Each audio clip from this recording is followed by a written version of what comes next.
Thomas and many others have asked a peculiar question. If all the people in the world gathered in one place, stood as close together as possible, jumped at the same time, and then landed simultaneously, what would happen? This question is one of the most frequently asked queries on What If? Science-blogs and Straight Dope have previously discussed it, but they only considered the physics. The real story is yet to be told.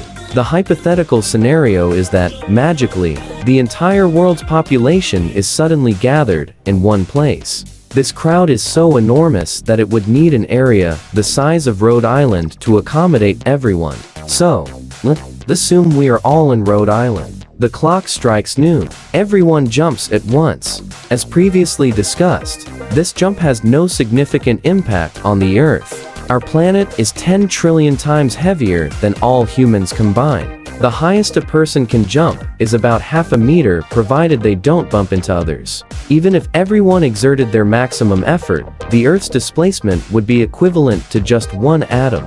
Then, everyone lands. A crucial energy release occurs when we hit the ground, but it spreads out over such a vast area that nothing significant happens except for some newly imprinted footprints in gardens and parks. A faint seismic wave ripples through North America's crust, but it only causes minor needle movements on a few seismometers. The most noticeable effect is the sound of thunderous roar as 12 billion people land together, echoing for several seconds before gradually fading into silence. Then everyone looks around. An awkward silence follows. Someone coughs.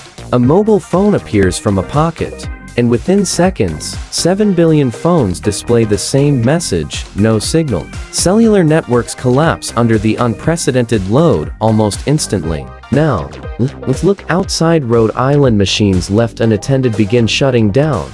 Airplanes continue flying on autopilot. Unattended food on stoves starts burning. Footballs roll into unguarded goalposts, and empty swings gradually come to a halt. Back in Rhode Island, one pressing question dominates everyone's mind.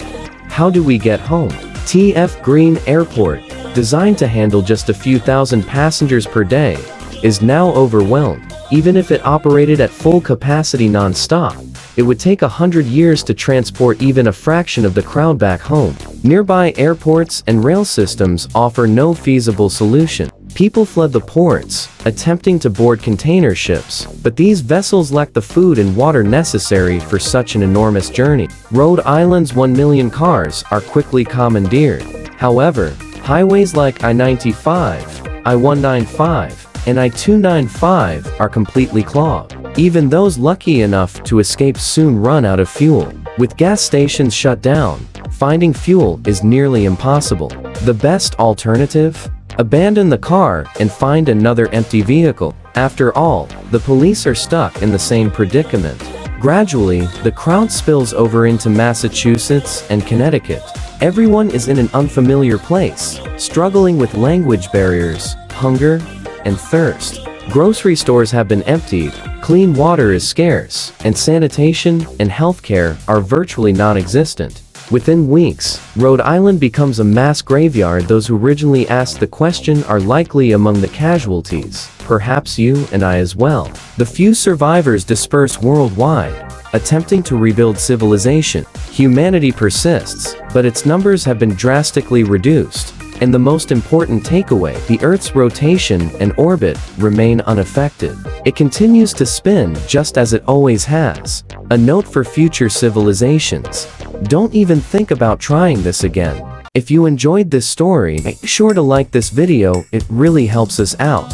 Share it with friends who'd love to learn something new, and subscribe to the channel for more fascinating content like this. Don't forget to turn on notifications so you never miss an update. Thanks for watching, and I'll see you in the next one.